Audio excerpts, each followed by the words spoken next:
This video won't get a lot of attention because it's about people that are gone, and it's not important to bring up their names. It's just important to remember that people that are gone are always with us.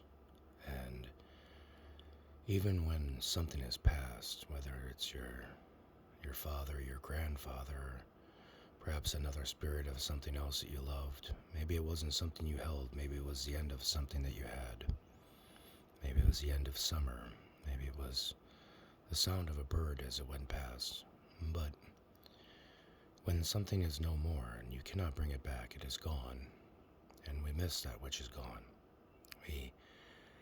We comprehend stuff more after it has left us than it is when it is with us.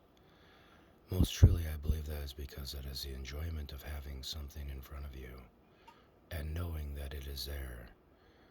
And that is the art of a compromise for humans. We have to compromise with the fact that not everything that we have in front of us is going to be with us forever.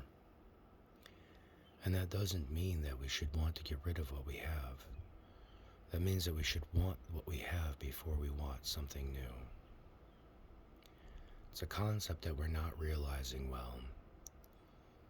In the consistent world that we live in, we're wanting to find something new and have something new. And for a fleeting moment, we enjoy what we have, and we dispose of it.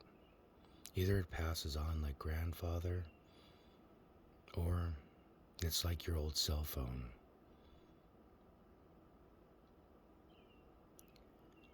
When we view time as a constant forward thrust and that the things behind us are thrown away and they're just taken care of by themselves, we are doing an injustice to ourselves. We never truly enjoy them as much as we enjoy them afterwards, because it's the memories. And it's the same thing with the memories of your grandfather, to the sound of the bird, to the television that you purchased and threw away. All these memories were things that were created for you, that you had in your life, that when you're done with them, should be returned to where they go. A television is not a living unit. You live with it, though, in a status in your life. It's a part of you. So is the radio. So is your clothing. So are your neighbors. So is the sun rising and setting. And so is God. When you throw people's God away, because it's not your God, you will miss the way that other people felt about the way that they feel about God, because it will be different than what you felt. And when you walk away from the way other people feel about the way they feel, and you do not attempt to live like you would with the bird, or you do with your grandfather, just watching as if it's the television, you fail to recognize that the living body of God doesn't need a face, doesn't need a book, doesn't need a religion. The living body of God is a creation of existence that we did not create ourselves. It's very simple. We did not create ourselves. Our bodies are not that. And like our bodies are to be watched by ourselves from within like a television, when we go, that too will have to be disposed of.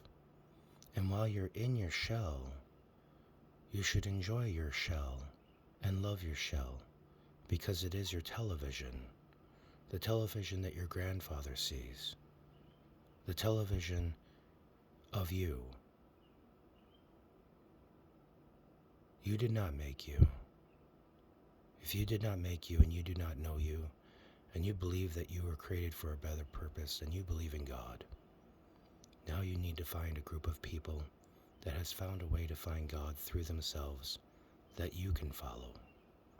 Because that is why God has allowed for so many different ways to come to God. Because no man is created equal. No woman overflows without any love, and no child is left behind. We are one. The process of God is not a face you can create. You cannot label God. and you most certainly cannot kill God. So while we bury our dead in these times of crisis and need, and while we weep in our hearts and our souls are filled with thought, we must never forget to bury our hearts and look high upon the sky, and call upon God. For we did not make us. We are of the germ in the flesh. We are the blood of the earth. We are the soul of the song, and we will rise together. For we are not bound by man. We are bound by the essence of who we are, and we know that our future is better when we are gone. So let us not leave stuff behind, and let us never forget grandfather.